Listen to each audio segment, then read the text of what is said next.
حضرت ابو ایوب انصاری رضی اللہ تعالی عنہ فرماتے ہیں کہ ایک مرتبہ حضور صلی اللہ علیہ وسلم نے اپنے حضرات صحابہ کرام کو اکٹھا کرنے کے بعد فرمایا، میرے صحابہ، یہودیوں کی طرف سے حملے کا ڈر لگا رہتا ہے، منافقین کی بھی تعداد بڑھتی جا رہی ہے، تم اپنے ہتھیار اپنے جسموں سے باندھ کے سویا کرو۔ حضرت ابو ایوب انصاری فرماتے پیغمبر نے خطبہ تو صحابہ کو فرمایا کہ اپنے ساتھ ہتھیار باندھ کے سویا کرو، تو میں نے سوچا کہ آج پیغمبر کے دروازے کے اوپر پہرا دیا جائے، میں پیغمبر کا چوکیدار بن گیا، پیغمبر کے گھر کا محافظ بن گیا۔ میں نے نبی علیہ الصلوۃ والسلام کے گھر کا پوری رات پہرا دیا۔ جب صبح نبی علیہ الصلوۃ والسلام نے مجھے دیکھا کہ ابو ایوب تو نے جاگ کر گھر کا پہرا دیا ہے، تو میرے پیغمبر نے ابو ایوب انصاری کو دعا دی۔ جب بھی کسی بندے کو مقامات اور مرتبے ملتے ہیں تو وہ خدمت کی بدولت ملتے ہیں۔ ابو ایوب انصاری نے خدمت کی، پہرا دیا، تو میرے پیغمبر نے دعا کیا دی، اے اللہ ابو ایوب انصاری کو اپنی حفظ و امان میں رکھنا، اللہ اس کی حفاظت کرنا۔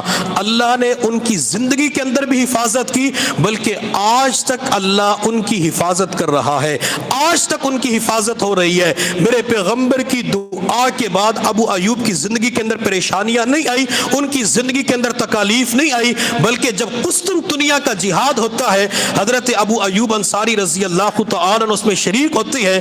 ابو ایوب انصاری کی جب وفات ہو جاتی ہے، لڑتے ہوئے شہید نہیں ہوئے، اس جہاد کے موقع پہ بستر کے اوپر موت آ جاتی ہے۔ لشکر کا جو امیر تھا، انہوں نے ابو ایوب انصاری رضی اللہ تعالی عنہ کے بارے میں جو قسطنطنیہ کی دیوار تھی، اس دیوار کے باہر قبر بنانے کا ارادہ کیا، تو لوگوں نے امیر لشکر کی اس چاہت کو قبول کیا، حتیٰ کہ قسطنطنیہ کی دیوار کے باہر ابو ایوب انصاری کی قبر بنائی گئی۔ جب رومیوں کو پتہ چلا تو انہوں نے اپنے جاسوس بھیجے کہ مسلمان رات کے وقت کیا کر رہے تھے، تو بتلایا گیا کہ پیغمبر کا میزبان صحابی، پیغمبر کا بوڑھا صحابی ابو ایوب انصاری رات کو فوت ہو چکا ہے، انہیں اس دیوار کے نیچے دفن کیا گیا ہے۔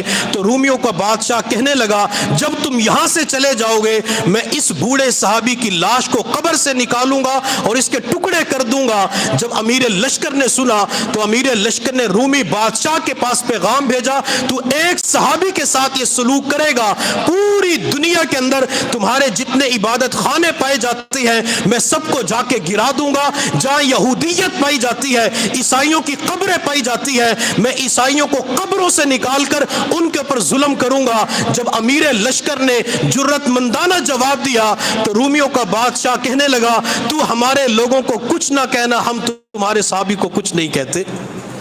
ابو ایوب انصاری کی قبر بنا دی گئی، حتیٰ کہ وہ رومی امیر لشکر کے ساتھ یہ عہد کرتے ہیں کہ ہم نے تمہارا دل دکھایا، اب ہم آپ کے ساتھ وعدہ کرتے ہیں کہ ابو ایوب انصاری کی قبر کی حفاظت ہم خود کریں گے۔ اللہ نے مرنے کے بعد بھی ان کی قبر کی حفاظت کروا دی، حتیٰ کہ اس وقت ابو ایوب انصاری رضی اللہ تعالی عنہ کی جو قبر ہے وہ قسطنطنیہ کے اندر، قسطنطنیہ ترکی کا علاقہ ہے، اور ترکی کا جو حکمران ہے وہ ایک مسلمان حکمران ہے۔ اللہ نے مسلمانوں کے علاقے کے اندر، مسلمانوں کی حکومت کے اندر ان کی قبر بنوا دی۔ آج بھی پیغمبر کی دعا کی برکت سے ان کی قبر محفوظ ہے۔ جو خدمت کرتے ہیں اللہ پھر ان کو یہ صلہ دیتے ہیں۔